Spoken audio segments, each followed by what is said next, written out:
ยิงคู่แค้นเสียชีวิตที่แขวงสัญบุรีวันที่9เดือน9ปี2025ที่ผ่านมาเจ้าหน้าที่ได้นำตัวเฒ่าก่อนอินทวงศ์อายุ23ปีจากบ้านน้ำปุ๋ยเมืองเพียงมาจำลองเหตุการณ์คืนคดีลักทรัพย์และฆาตกรรมเฒ่าเข็มเพชรแก้วมณีอายุ20ปีจากบ้านพ้นหิน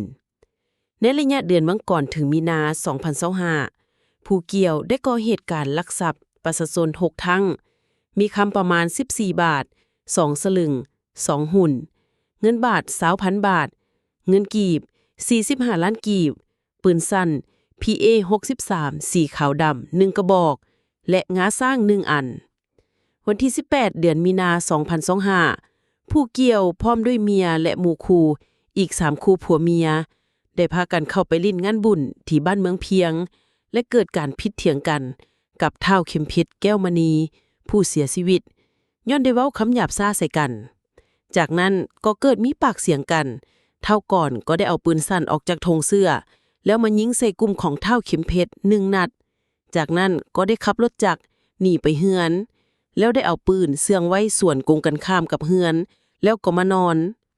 ตอนเที่ยงเจ้าหน้าที่ปกส.กลุ่มบ้านเมืองเพียงได้รับแจ้งจากพนักงานห้องหมอน้อยเมืองเพียงว่ามีคนเสียชีวิตและมีบาดแผลคล้ายคือถูกปืนยิงวันที่19มีนา2025เจ้าหน้าที่จึงได้กักตัวเฒ่าก่อนอินทวงศ์มาสืบสวนสอบสวนพร้อมทั้งลงเก็บกู้ของกลางคืนใส่ข้อค้ำ2บาท1เส้น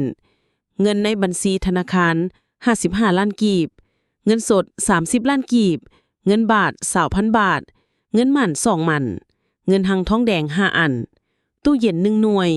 งาสร้าง1อันและของกลางที่ใช้กระทำผิดมาดำเนินคดีตามขั้นตอนของกฎหมายปกส.แขวงสัญบุรียืนยันว่าคดีนี้จะดำเนินอย่างเข้มงวดเพื่อคืนความยุติธรรมให้ครอบครัวผู้เสียชีวิต